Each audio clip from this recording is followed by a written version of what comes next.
let's move on to the next one here. I've got a sort of a trio of tech stories that I want to treat as one. So from Politico, the president signed an executive order directing the federal government to aggressively challenge state AI regulations, aiming to clear the way for a single industry-friendly national approach after Congress failed to pass legislation doing so.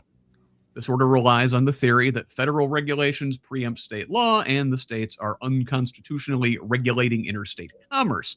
State officials and critics from across the political spectrum warn it could face serious court challenges. Now, also in AI, Trump reversed long-standing U.S. export control policy by allowing NVIDIA to sell its powerful H200 AI chip to China in exchange for a 25% cut of the revenue, prioritizing short-term economic gain and industry lobbying over national security concerns.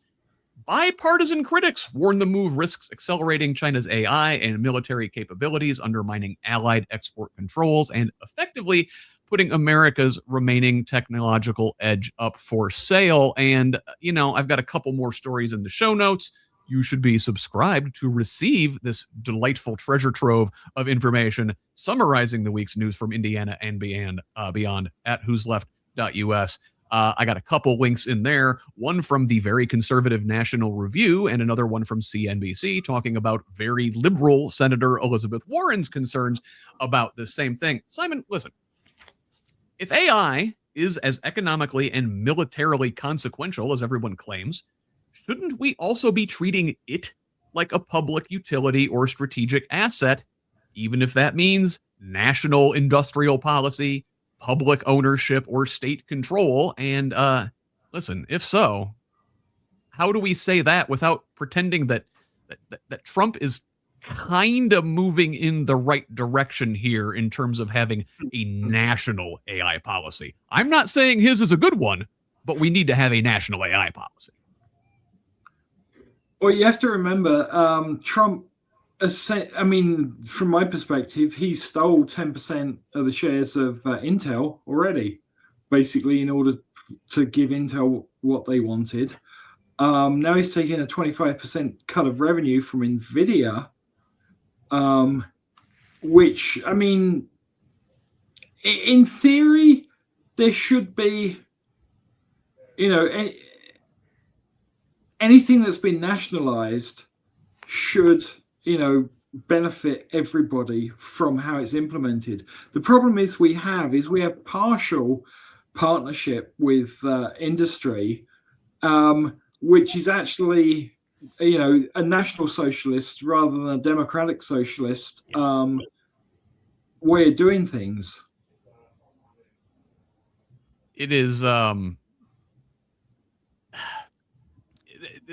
We need to be nationalizing more industries, I think. Yeah, but I might be out of the mainstream on this, right, but it's the way he's doing it, right? Who is driving here? When you nationalize an industry, you nationalize it 100%. Unless it may be divided up into municipal ownership and state ownership, but as far as the general population is the owner and the beneficiary.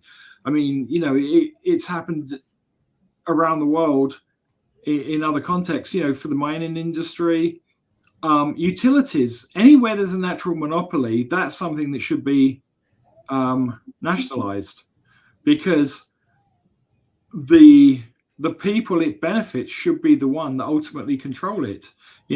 We have the we the people thing, but we don't actually control anything.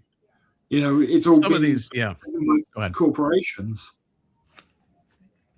Some of these corporations, like NVIDIA and others, their market caps are such that they're bigger and more powerful than the government itself. So we can either break them up or have the government take, insert some democracy into the process. There's a national security concern to selling the chips to China. I'm assuming a lot of the chips are getting made in China, and China already has the knowledge to reproduce this. Sorry about that. Yeah, these chips, this series is like a generation behind what we've got now. But the concerns are they're going to catch up, and then what?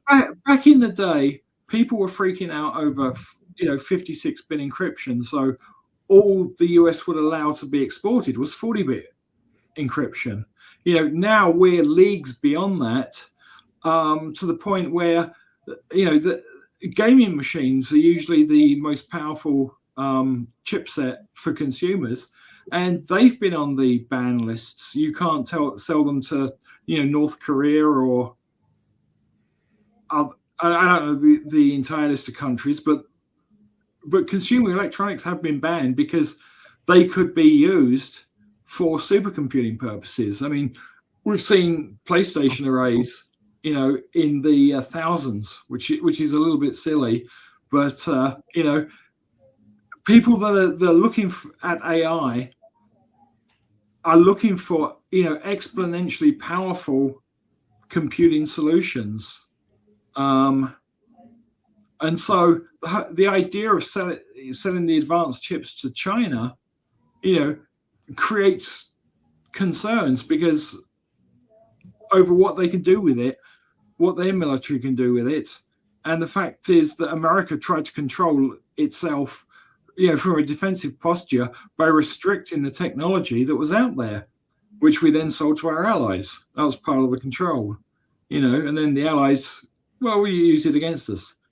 I was going to say something quickly. It seems like most things that Trump is doing, he has been given money. He accepts bribes. We know this.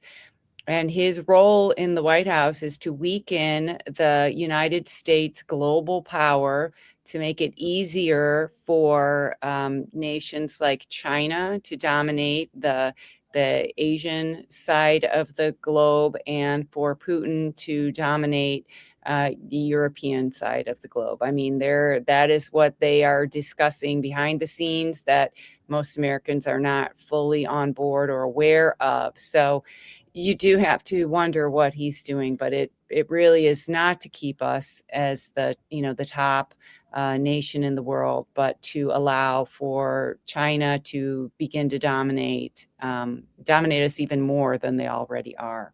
So and who's got their thumbs all up in that, Leslie, is Jared Kushner. We're going to talk about him in a second.